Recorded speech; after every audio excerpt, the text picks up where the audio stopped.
حاجة حديثة جدا جدا جدا, جدا.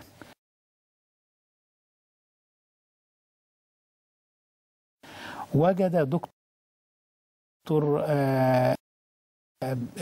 بيرين بجامعة ميشيغان في دراسة المصابين بصدمات الرأس المواظبين على العبادة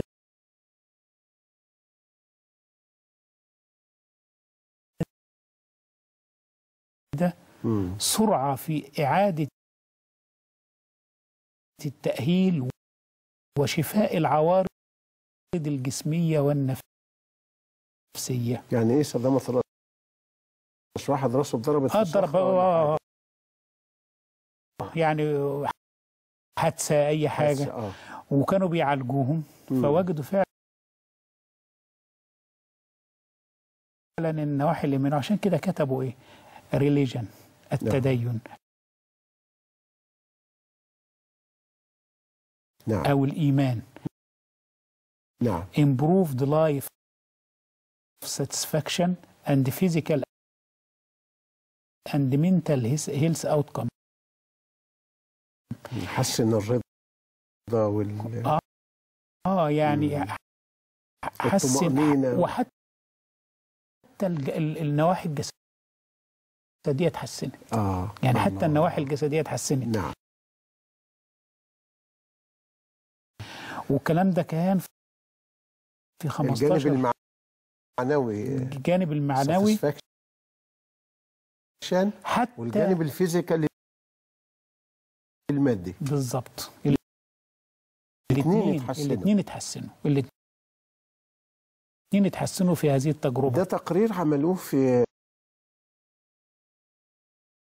تجارب في الجامعة في الخارج. في ميشيغان. والدراسة دي بل أكتر من كده بقى. الصورة اللي بعدها برضو في تحليل 42 دراسة. جابوا 42 دراسة وعملوا لهم تحليل. وكلها دراسات حديثة. في جامعة دالاس دكتور اسمه مايكل ماكلوف. نعم. قال إن معدل الوفيات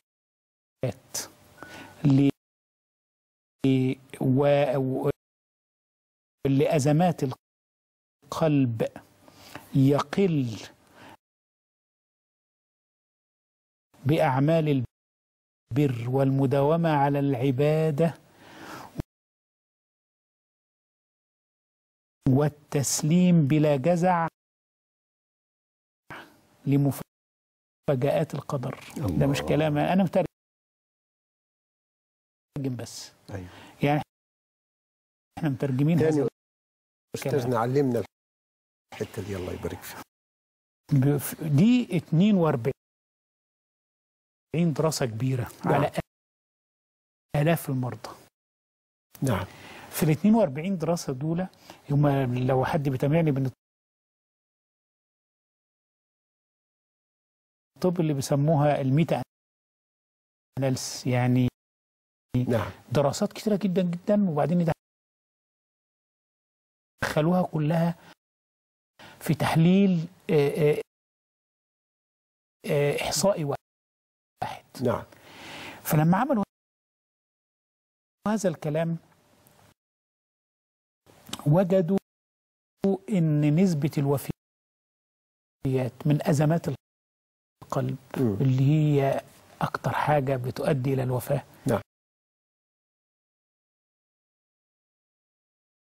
بتقل بصورة واضحة جدا في الناس اللي عندها رضا بالقدر. الله. ده يعني كلامهم. نعم. وعندهم خشوع في العبادة.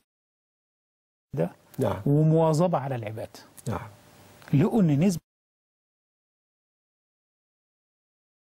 الأزمات القلبية والوفاة من الأزمات القلبية بيقل بصورة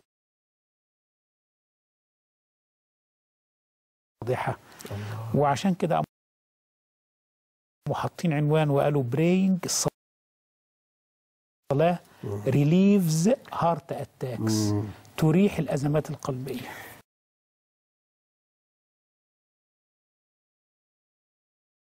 يعني الإيمان ضرورة صحية، ضرورة حياتية، بالظبط، ضرورة يعني للسعادة. وهذا الكلام من خلال نعم أبحاث لا تكذب، من خلال العلم ومنطق العلم. لما توافق سيادتك على الكلام ده؟ الإيمان ضرورة صحية؟ أكيد. ضرورة حياتية؟ لا أكيد، ده يعني دي حاجة سبحان الله. ومن بداية بقى الثمانينات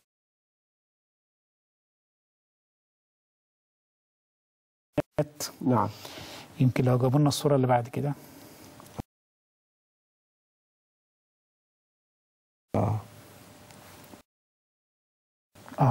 طلع علم جديد بقى. نعم. اسمه نيورو سيولوجي. ايه بقى العلم الجديد ده؟ نعم. قالوا ان الايمان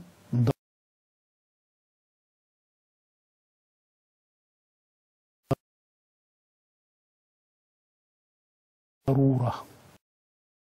سبحان الله. الايمان ضرورة. نعم. للانسان. ولا يستطيع إنسان أن يعيش حياة كريمة بلا إيمان. الله.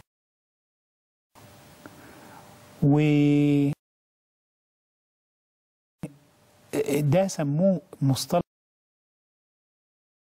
الدراسات النفسية نعم. الدينية. والأبحاث دي موجودة ومستمرة حتى الآن، هي بدأت من الثمانينات.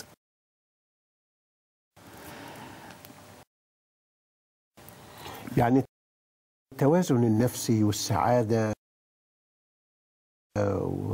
وهذه المصطلحات التي نسمعها، الإيمان أساسي في تحقيقه. لابد من الإيمان، وإلا المنظومة دي كلها على بعضها هيحصل فيها خلل. وده الكائن الأيام دي. نعم أستاذ. لما حضرتك تيجي تشوف نسبة الاكتئاب قد إيه في العالم، نسبة الأمراض النفسية قد إيه، برغم التقدم العلمي والتقني والرفاهية اللي الناس فيها يا أستاذ. بالظبط. هذا سببه إيه؟ البعد عن الإيمان.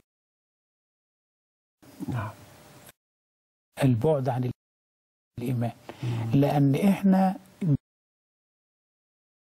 ضيعنا المنظومة اللي تظبط المادة.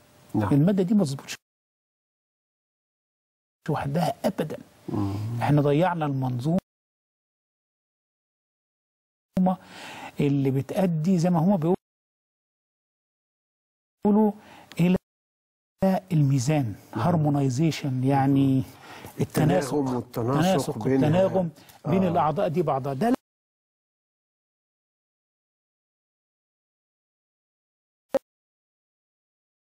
لا يتم في غياب الإيمان أبدا. الله. يعني هذا لا يتم في غياب الإيمان. نعم أستاذ. وده مش كلام أنا، يعني لو هم برضو يجيبوا لنا الصورة اللي بعدها واللي بعدها بقى. يعني دي الصورة.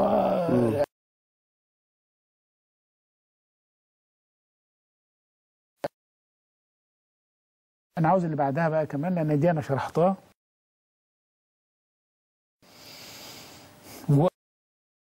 وهشوف 3 عناوين ل3 كتب تقصدها؟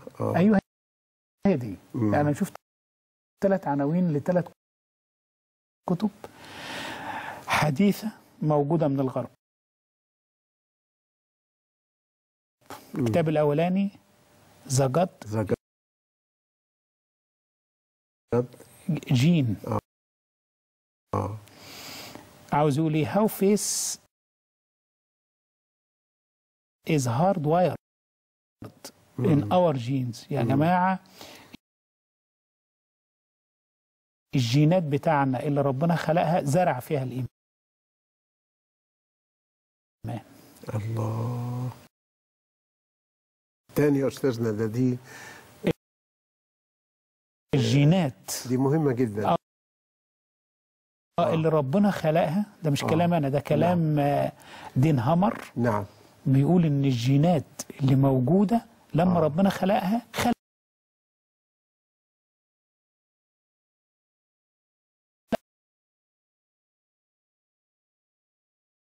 فيها الإيمان. الله الله. خلق فيها الإيمان، ولذلك الإيمان جزء مخلوق.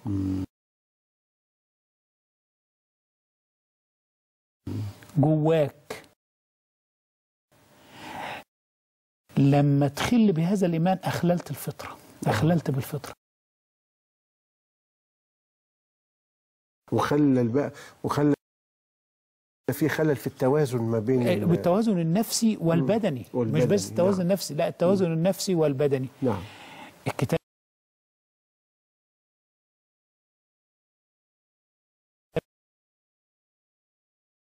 الثاني God Faith and Health. الإيمان